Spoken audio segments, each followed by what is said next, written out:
All right, well, like I said, first of all, thank you for even doing this for me. Thank you. Okay, so can you go ahead and tell me what it is that you do? Yes, well, I own and operate the American Institute of Metaphysics, which is a combination research, educational organization, entity, body that studies and researches the paranormal and also offers, curriculum to the public. And we have everything from UFO studies, paranormal sciences, cryptozoology, almost the whole gamut of what people call the paranormal unexplained phenomena. Okay. And so, what is it? What experience have you had in the field that you study? Well, it's kind of been a lifelong interest.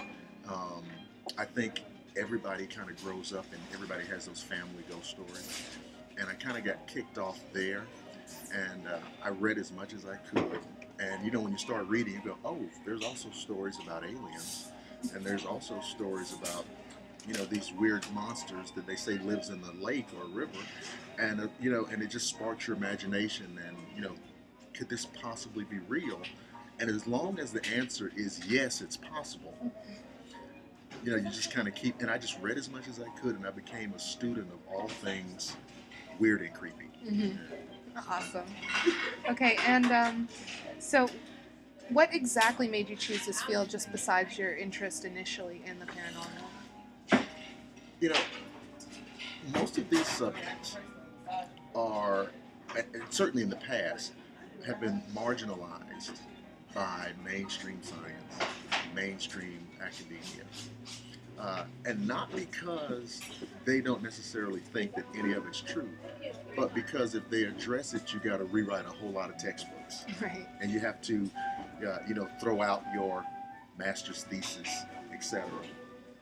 And so that means all of these things are very important, and they can change the game. They can change the story. It means that the world is not really like we think it is. Okay. And so, what sort of things have you personally witnessed? I have definitely seen UFOs. Mm-hmm. In fact, I know a lot of times I don't even have the discussion anymore about are UFOs real. I just get into what they could be and where they could be from. I've seen some of what you might call paranormal phenomena, which is kind of pervasive on TV right now. Right. Ghost hunters, etc. Right. And I don't pretend to have the answers why this is this way, why that's that way, but I'm convinced that there's something behind it. Right. Okay.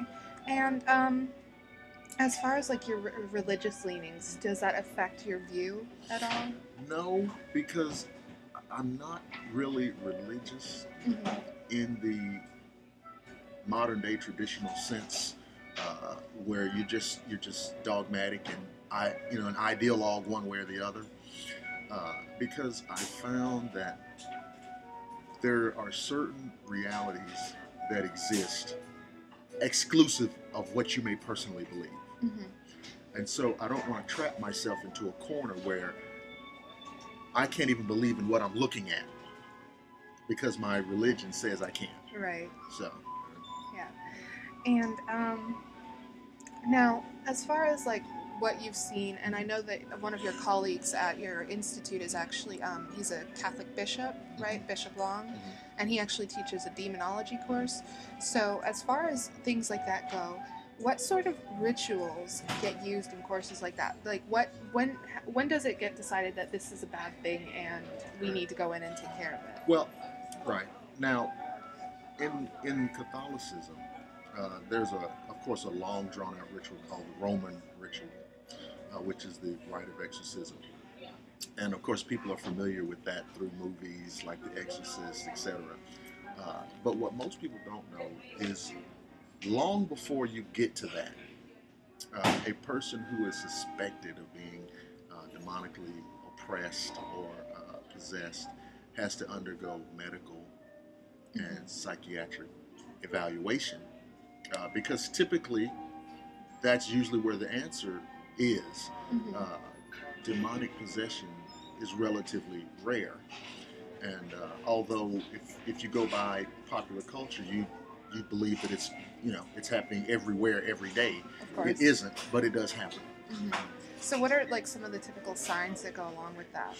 Some of the signs are uh, displaying knowledge of future events, what people generically refer to as psychic ability, speaking in a language that they've never known or studied, displaying unusual physical strength, uh, uh, a sharp aversion to spiritual or religious iconography, uh, and general paranormal phenomena in and around the vicinity. Typically, it comes in three stages. First, what we call infestation. And it's just what it sounds like if you think about pest control. Right. It's where you're just inundated by unusual phenomena, terrible odors, sounds coming from unknown sources, nightmares, developing a general sense of fear. Then you move into a stage called oppression. And this is a psychological attack where one or more persons in a home or domestic situation will be under attack. I may witness something and you don't. So you start questioning my sanity. And there's a breakdown in the relationships in the household. And of course, the third and final stage is possession, which comes when the person is at their absolute weakest. So after they've been sort of worn down from all the other previous stages? Right, exactly. It's the breaking down the will and the ability to resist this onslaught. Okay. So generally speaking, in the situations that you've experienced, what sort of emotional state does that have? Like, what effect does that have on you emotionally? You mean aside from scaring the hell out of you? It makes you question, how does this work? How can this allow to be happening? Or why is this allowed to happen? What are these things? Where do they come from? And it's just bewildering that you're confronted with this powerful, non-physical. It's not like something you can see and fight. I mean, this is something that comes at you from any direction. You can't see it, and it's smarter than you, and it knows things you don't know. Right. And so it's terrifying. Understandably so. So, now as far as actual phenomena, what would you say is like the most prevalent things? Like, I know that you mentioned that you believe, like one of the first things you mentioned was you believe in UFOs, like hands down. But what other sort of phenomena would you say, like in a fictional setting, would be something prevalent, based on what you've seen? If I were to pick something that is prevalent, I would say that regular, old-fashioned haunted houses. Mm-hmm. And that's simply because,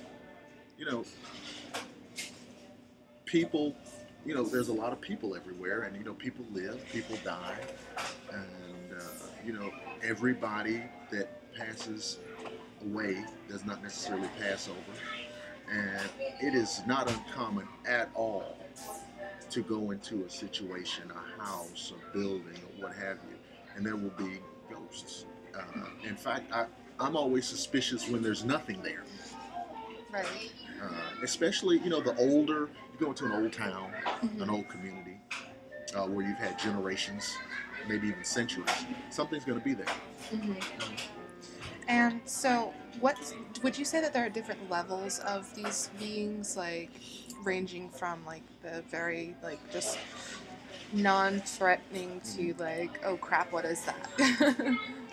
Put it like this: a ghost might scare you. Mm-hmm. A demonic entity will. Ghosts, for example, are human spirits. Mm-hmm. They are the essence, the energy, the personality, the soul, if you will, of a person.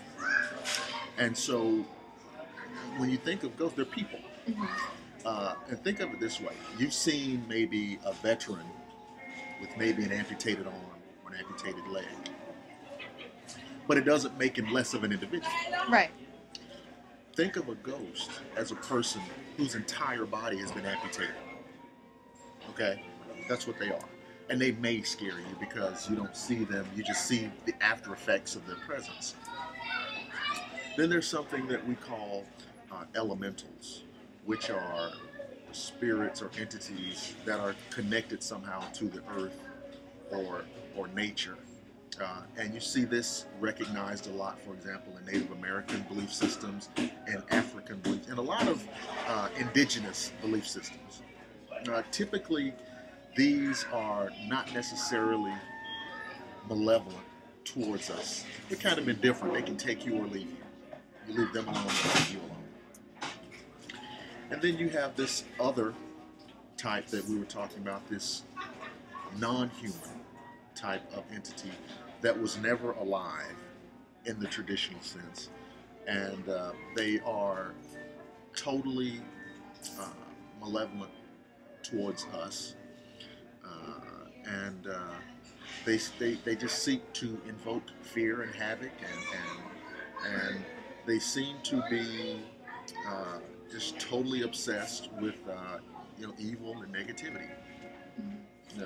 And those are, and I'm sure there's got to be something about it that I don't know. So when you talk about what are the levels, this is just, based on observation over the years, what we've been able to kind of parse out. And so when you come into a situation like that, is there a stages that you go through where you're like, okay, well, this thing is like harmless, or okay, we need to get rid of this? Yes. You go, first of all, if it's a negative thing, if it's a demonic thing, there's a vibe the minute you walk in. And I mean, the hair on your arms stands up, and there's a feeling of despair.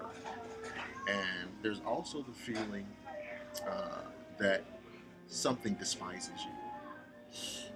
And it tries to cloak itself. A lot of times demonic entities will disguise themselves as ghosts to play on your emotions, for example. Appearing to you, for example, in the form of your old Aunt Helga, and kind of drawing you in. Right. Okay?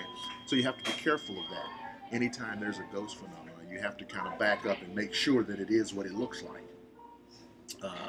But it is fearful, because what they do is they feed on the emotional radiation of fear. I mean, it's a real energy, and they use it as a battery. So they generate fear in you, and then feed off of it, and then generate more fear and feed off of it. And so, I think maybe that's why in so many traditions and belief systems, there's this emphasis on don't be afraid, don't be afraid. You see this repeated over in various, philosophies, because it can destroy you. Yeah, because essentially they're just harvesting.